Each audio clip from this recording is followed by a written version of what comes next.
Yesu nashimwe cyane bakozi b'Imana bene data. Imana iduhana umugisha mu izina rya Yesu. Yego nibyo uri umukozi w'Imana, turabakozi b'Imana. Abakristo buriya ngo twabibonye ejo hashize, twahamagariwe guhamya Kristo cyangwa se kuvuga Kristo.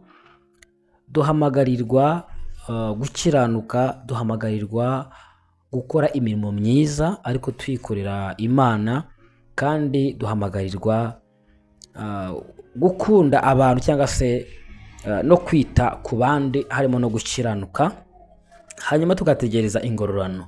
Urumva rero ko turi abakozi b'Imana. So ndakwegereje rero, Imana iguhe umugisha kandi Imana ikugire neza mu izina ry'umwami wacu Yesu Kristo wapfuye akazuka. Hari abantu habakunze inyigisho twagiye dukunda gutambutsa hano kuri Horwa TV. Abantu bavuga ko izo nyigisho bazikunze ariko kandi ngo bazibuze, nyamara ngo arizo zabafashaga muri iyi ntambara y'umwuka, cyangwa se bikabafasha gusenga bakabona n'uburyo n'impamvu bakwiye kuba basenga. Niyo mpamvu nifuje ko uyu mugoroba tuza kuganira ku ijambo ry'Imana, ariko kandi tuza no guhugurana twifashishije ibiriho n'ibikunda kugaragara mu buzima bwacu bwa buri munsi mu ngo zacu. Niyo bitaragaragaye iwawe, byabaye ku bandi cyangwa se biza kugaragaraho. Icy'ingenzi ni uko cyangwa se ni ukumenya uko ukwiye kujya gute kwitwara muri icyo kibazo, cyangwa se muri iyo spiritual attack, mu ntambara y'umwuka ishobora kuba yakugabweho, cyangwa se hari n'umuturanyi wawe byagabweho, cyangwa se inshuti yawe wenda yigeze kubikuganiriza. Munyemerere rero dusenge dushima Imana ko iduhaye umwanya, hanyuma ize kubana natwe. Uwiteka Mana nkuru, turagushima ko waturemye mu ishusho yawe, kandi ukaduha umwami Yesu Kristo akitanga ku musaraba nk'igitambo, akamena amaraso menshi ahagije kugira ngo abamwizera kandi bakizera izina rye bahabwe ubushobozi bwo kwitwa abana b'Imana, kandi bazahabwe n'ubugingo buhoraho. Mwami Yesu, tugushimiye amaraso wamenye ku musaraba kubera twebwe. Ayo maraso akaduhuza n'Imana, akatwunga n'Imana ubwo twari twatandukanyijwe n'Imana na Satani, adushuka tugakora ikibi, ariko amaraso yawe adukuraho ikibi, ahubwo aduhuza na Kristo, aduhuza n'Imana. Dushimye amaraso yawe y'igiciro. Ayo maraso turayinginga kugira ngo yuhagire imitima yacu, yeze ubugingo bwacu, mu izina rikomeye ry'umwami wacu Yesu Kristo wa Nazareti. Twemerere uyu mugoroba muri amasengesho, aya masengesho ahinduka igitambo kizima cyemerwa cyane mugoroba, mu izina rya Yesu Kristo wa Nazareti. Ugirire umuntu neza wese turi kumwe muri gicaniro cy'amasengesho, mu izina rya Yesu. Uraza kugusaba uze kumusubiza, uraza afite agahinda mu mutima umuha ibyiringiro, uraza urwaye umukize, uraza ufite ibintu adasobanukiwe umuhe gusobanukirwa. Tugusabye umwuka w'ubwenge no guhishurirwa muri ano masengesho, mu izina rya Yesu. Unyemerere Data ubane natwe muri umwanya tugiye kumara imbere yawe, tugiye kuvuga amabanga y'umwuka, ibibera mu ntambara y'umwuka, kandi turakwinginze ku bw'amasengesho uhera imiryango yacu. Urakoze ko Imana ibitwemereye, tubisabye Imana Data, Umwana n'Umwuka wera. Amen. Yego, Imana iguhe umugisha kandi Imana ikugirira neza, Imana iragukunda mu izina rya Yesu. Hanyuma bakozi Imana bene Data, tugiye kuganira ku mikorere itandukanye y'abarozi, cyangwa se imikorere y'imyuka, cyane cyane imyuka yataka imiryango yacu. Abarozi muturanye, imikorere y'imyuka yabo yitwa monitoring spirits, cyangwa se imyuka igenzura. Tugiye kuyivugaho, hanyuma nusanga bikubaho cyangwa se byarageze kukubaho, cyangwa se n'ibizana kubaho, uzamenye uburyo ukwiye kwitwara, cyangwa se no kwita umenya ko nta mikino ibiri aho ngaho, ahubwo byanga bikunda haba hari ikibazo cyo mu mwuka. So abarozi muturanye, ahanini niyo tugiye kubivugaho, bakoresha imyuka yitwa monitoring spirits, cyangwa se imyuka igenzura. Ikintu cya mbere ukwiye kumenya kuri abarozi ni ukumenya intwaro zabo. Kumenya intwaro z'iki, intwaro zabo. abakozi ba Satani aho bava bakagera ntabwo bakoresha amagambo gusa. Yego amagambo yabo niyo agira imbaraga kurusha ibindi byose, ariko buriya imbaraga za shitani zirashobora no gukoresha ibintu bifatika, ibikorwa bifatika. Bagakoresha ibintu bifatika ushobora no kubonesha n'amaso yawe ku giti cyawe ukayibona gutyo, nta atari ibintu wenda by'amagambo gusa, by'ibintu by'imyuka bitagaragara. Mu mbaraga za shitani arashobora no gufata ibintu, gukoresha ibintu bifatika gutya ukayibona gutya gutya n'amaso yawe. Wenda tuvuge nk'urugero, benshi bagiye batubwira ngo ipusi, mukozi w'Imana, ipusi, ati ipusi yaranzengereje, cyangwa se wenda ngo imbeba zo mu nzu zaranzengereje. Ariko niba ubona ipusi ukavuga ati ipusi ntabwo ndi kuyikemanga, icyo ni kimwe mu bimenyetso kigaragaza ko abarozi bashaka kugira imbaraga zifatika gutyo, ukabona ikintu gifatika apana mu mwuka gusa.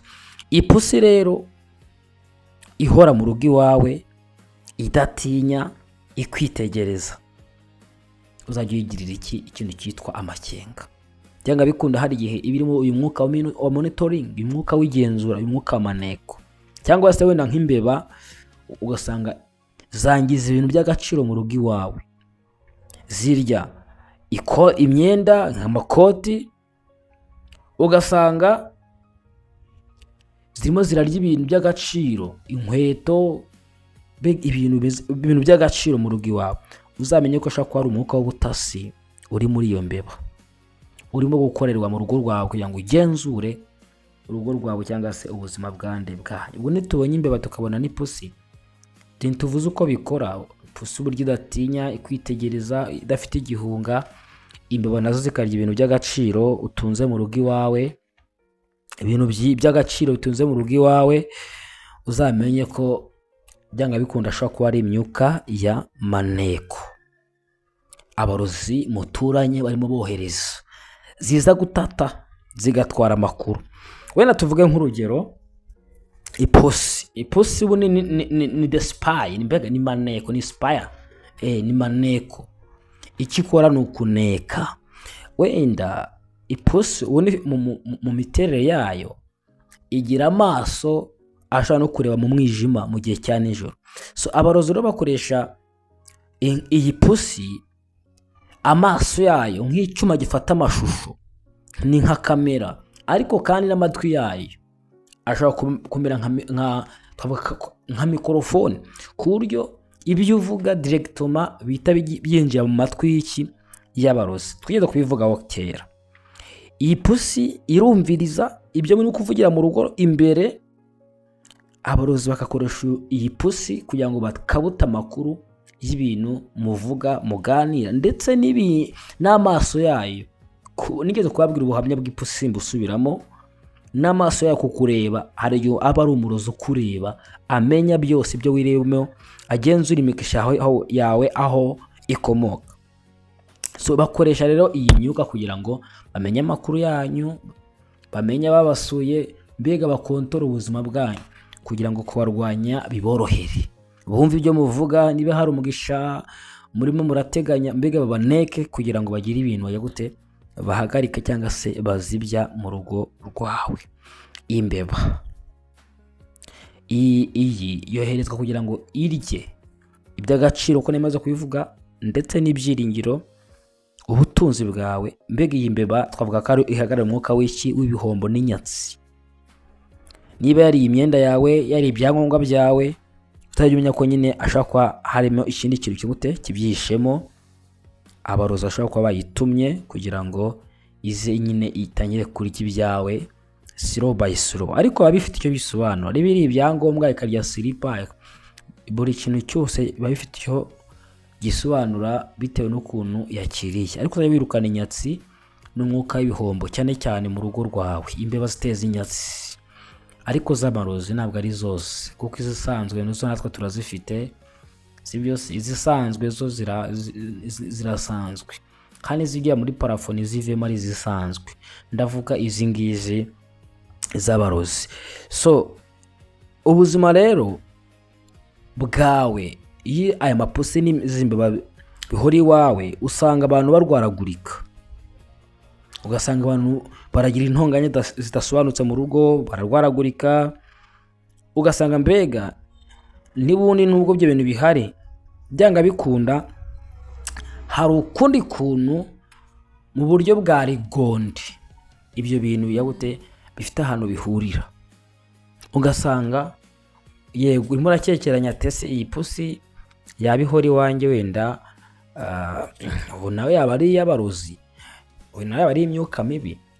Ntabwo biza gutyo gusa ngo birangire bigende gutyo gusa, byanga bikunda haba hari ibirwara bidasobanutse, haleluya, bishobora kujya gute kuba biri mu rugo iwanyu, kurwaragurika kwa hato na hato kw'abana, ugasanga baragwaragurika buri kanya, imitwe idakira, imigongo idakira, ugasanga mbega birajyana n'iki n'uburwayi budasobanutse ushobora kwataka urugo rwawe.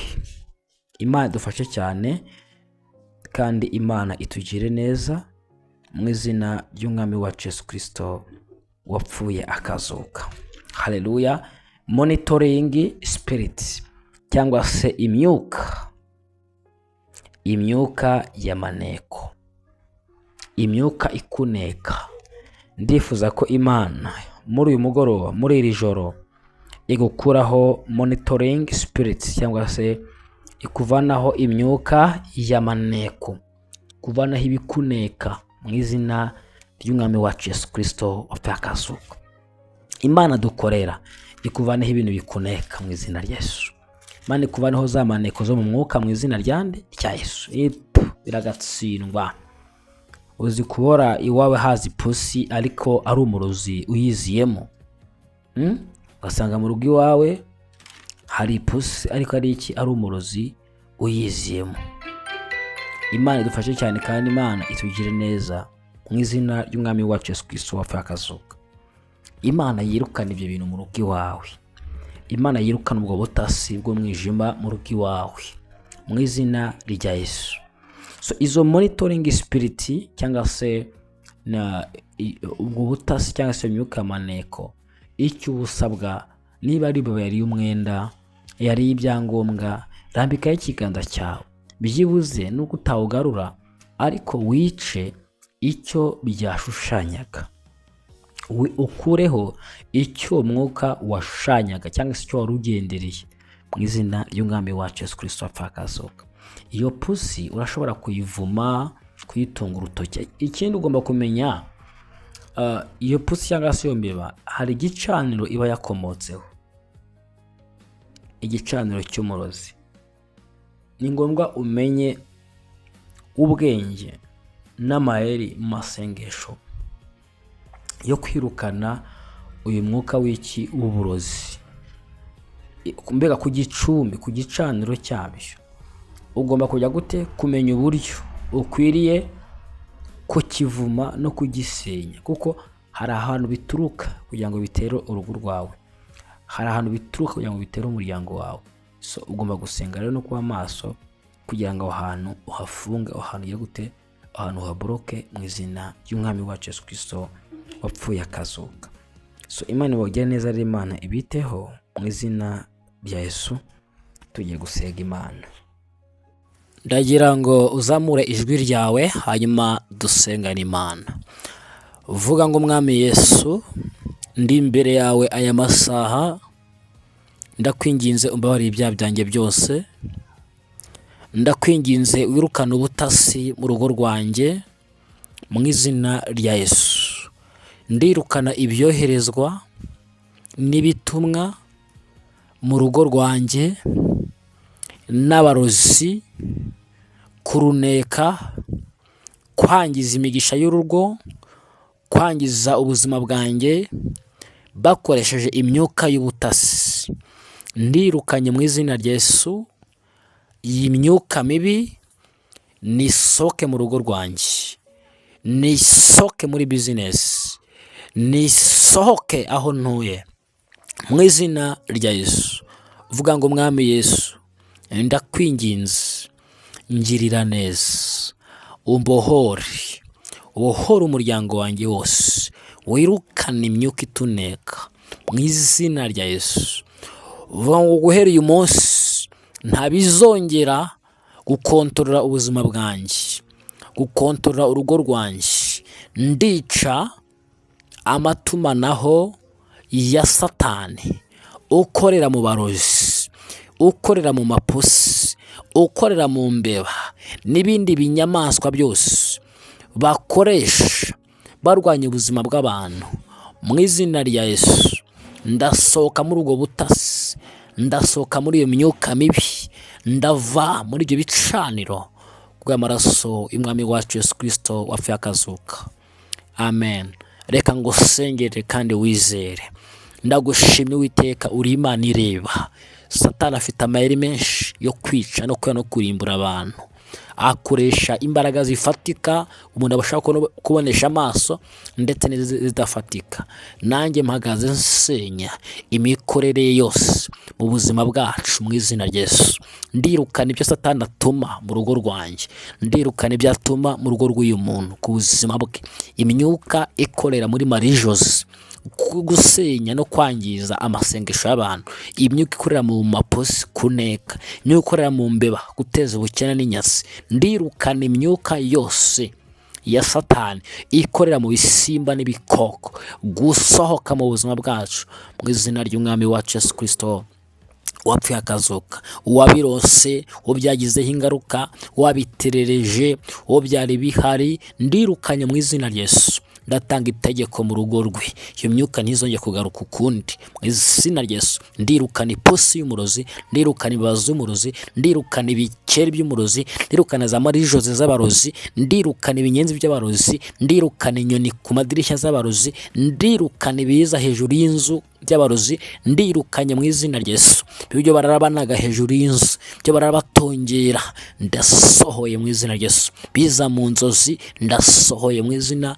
ry'umwami wacu Yesu Kristo wapfuye akazuka. Mwami Yesu, twamaze kuba inshuti, waravuze ngo ntabwo tukita abagaragu ahubwo turi inshuti zawe, turabavandimwe. Ndasenze kugira ngo wirukane imyuka yose yatakaga ubuzima bw'abantu, bakabohwa, bakarwaragurika, imigongo idakira, imitwe idakira, mu gatuza, mu ngingo, bagahora barwaragurika kubera buno butasi, kubera imyuka, kubera izi nyamaswa zizana amarozi mu ngo zabo. Ndasenze mu izina rya Yesu kugira ngo bihagarare, kugira ngo bisohoke, kugira ngo uhereye itariki byo kuzongera kugaragara no kugira mu rugo rw'uyu muntu mu izina rikomeye ry'umwami wacu Yesu Kristo wapfuye akazuka. Urakoze mwami Yesu.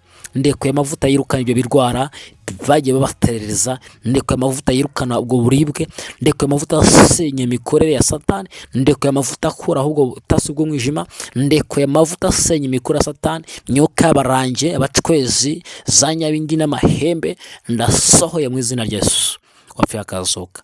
Dutabare mwami, tugirire neza mu izina rya Yesu. Ingo zacu zihinduka umuriro, zihinduka umuriro, zihinduka umuriro mu izina rikomeye rya Yesu. Natwe ubwacu uduhindure abanyimbaraga, uduhindure umuriro mu izina rya Yesu, utwika abo barozi. Ndavuma igicaniro bikomokaho, iyo pusi, iyo mbeba, izo Marie-Jose, ibyo binyoni, ahantu bikomoka ku gicaniro ndakivumye mu izina rya Yesu. Mvumye igicaniro bakoresha batongera, aho bituruka ndahavumye. Amaso yabo ndayishe, matumanaho yabo ndayafunze mu izina rya Yesu Kristo Nazareti. Ibikora mu masaha nijoro, ku mugoroba, bikora mu gitondo mu rukerera, bikora nijoro mu gicuku, byose tubisenye network. Buri network yose y'umurozi ndayiciye ku buzima bwawe mu izina rya Yesu Kristo. Buri rutsinga rw'umurozi, buri rutsinga ruguhuza n'umurozi ndaruciye mu izina rikomeye y'umwami wacu Yesu Kristo wapfuye akazuka. Dukuro network z'abasatanike mwa, dukurireho amagambo bagiye batura, dukurireho izo mbaraga zifatika, dukureho imyuka yose tuzengereza, dukureho izo mbaraga z'umwijima. Urakoze mwami Yesu ko duhaye amahoro, komeza kudukiza, komeza kutubohora, komeza kuturwanirira, komeza kutugira neza. Tubone imbabazi zawe nyinshi zigaragaza ku buzima bwacu mu izina rikomeye ry'umwami wacu Yesu Kristo wapfuye akazuka. Ngwino mwuka wera ubane natwe, abari nijoro komeze kubashyiraho uburinzi, komeze kubarindisha umwuka wera ndetse n'umuriro. Wirukana ibitero rero bifata abantu mu gihe cya nijoro mu izina rikomeye rya Yesu. Urakoze kuri Imana iboheye abantu benshi, kandi urakoze kudukuriyeho imyuka y'amaneko n'ubwo butasi bw'umwijima mu miryango yacu no mu ngo zacu, mu nshuti zacu. Tubisabye Imana Data, Umwana n'Umwuka Wera, mu izina rya Yesu, amen. Imana iguhe umugisha, kandi Imana ikugirire neza, Imana ikwiteho, Imana ikurwanirire, Imana ikwirukane ubwo butasi bw'umwijima, Imana ikwirukane izo dayimoni ziza muri kuneka ubuzima bwanyu no kubahagarika imigisha. Mbohoje imigisha y'urugo rwanyu Satani ihagaritse, akuranye n'abarozi, abanyeshyari bahagarika imigisha y'ingo zanyu bagateza inyatsi. Turabohoye amafaranga, turabohoye ubutunzi, turabohoye business mu izina rikomeye ry'Umwami wacu Yesu Kristo w'i Nazareti. Imana iguhe umugisha, kandi like aho handitse like na subscribe kugira ngo tujye tubana buri munsi mu masengesho. Nanifuje ko tuvuga ho gatoya, tuzobivuga mu buryo burambuye. Uwiteka kwishimire mu izina rikomeye rya Yesu, amen, amen. Shalom, shalom.